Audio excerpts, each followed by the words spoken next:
One more video here. The other video I just did called Stock Market Gamble. It said in that video when the stock market dropped like 500 points or whatever, that eventually it'll go back up again, right? Now that was, I think, 2 days ago, and here it is. This is dated. This is dated August 26, 2015. And the Dow Jones just went up 619 points. NASDAQ 191 points. S&P 572 points. All in the green, all up. See, so it drops 500, then it gains 600. It's a big fucking game. You understand? All they do is shift from here, they take from here, they withdraw from here, they put it here, they do this, they do that. It's one big game. And it's mainly played by the very wealthy elite families, let alone the rich people. Don't get me wrong as well. Of course, the rich people as well. The people that have billions of dollars invested in the stock market, like Warren Buffett and people like that are of his stature. And what they do is they take maybe $10 billion out of these stocks, so those stocks drop, and then maybe he'll put that $10 billion into other stocks that are not as vigorous, I guess, or not as plentiful, and slowly bring those stocks up in value, and then it shifts, and it's all bullshit. It's a game, is what it is. The stock market is a game, and I said that 2 days ago. I mean, anybody should not ever be shocked, should never be surprised if the stock market goes down a bit, then goes up a bit, goes down.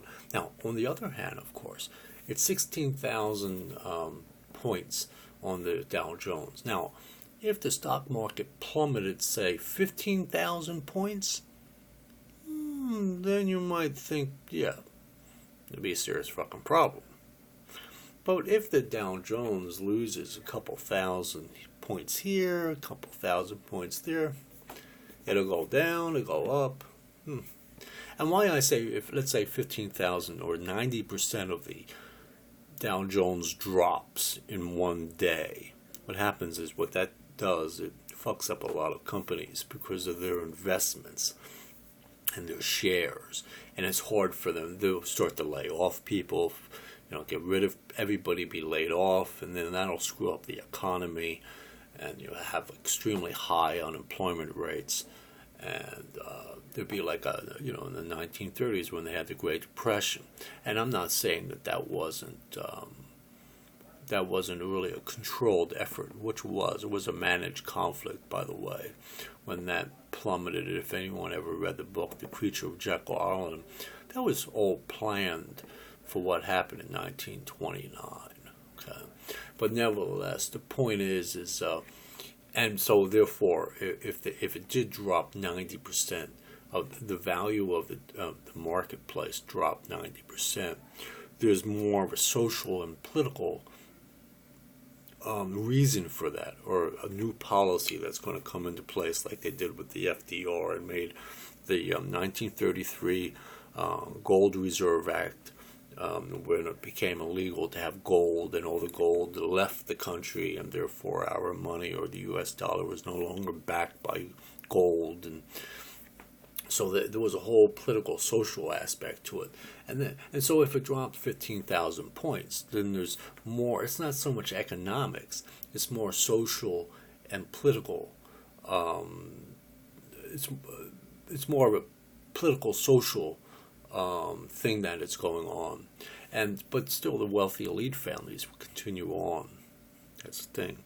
And actually, if the Dow Jones dropped down to zero, and the NASDAQ dropped down to zero, and the S&P 500 dropped down to zero, actually the wealthy elite families will be just fine. They will continue on.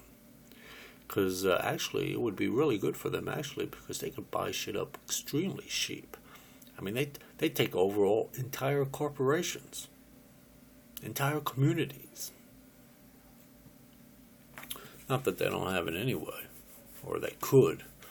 I'm sure they could, even if they wanted to.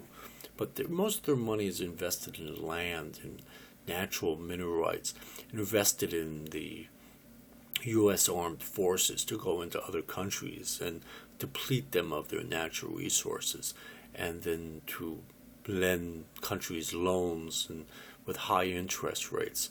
So they default on those loans, and then they go in and further deplete the natural resources and take over more land. And before you know it, those countries are very much owned by the wealthy elite families. I mean, that's the business they're in. So this whole thing about all of a sudden 600 points on the Dow Jones, that don't surprise me in the least. And you have people out there, pundits out there, oh, well, wow, look at that. All of a sudden, it's up now. Yeah. And it'll be next week or whenever. It'll go down some, maybe drop another 500 there, go up a little 500 there. It's a fucking game. You understand? It's a game. And not only are the wealthy elite families that are actually always have money, but mainly power, but even like Warren Buffett and these characters, they're shifting money from here, putting it over here, over there, over here. Believe me, they're very much in control of the stock market. Don't ever think the stock market's not that the billionaires, like Warren Buffett and these characters, they pretty much control as well. Outside of the wealthy elite families, they very much control the stock market. Believe me, it's very well controlled. So, just like David Rockefeller would say, it's managed conflict. They do very well at managing the conflict that's in the stock market. And not only just in America, but all around the world. And they know about all the Asian markets, like right now it's 1:51 a.m. here in Tulsa, Oklahoma. It's actually 1:51 p.m. or thereabouts in the Asian markets. So they're 12 hours ahead. Now, who plays the stock markets in Japan, in Hong Kong, in China, whatever have you? Warren Buffett and the wealthy elite families and all these other people. They play those markets 12 hours ahead before even our markets in America open up. It's a big fucking game. Big game. So don't be surprised when the stock market goes up, stock market goes down. It's all managed quite well. You guys have a good day. Bye.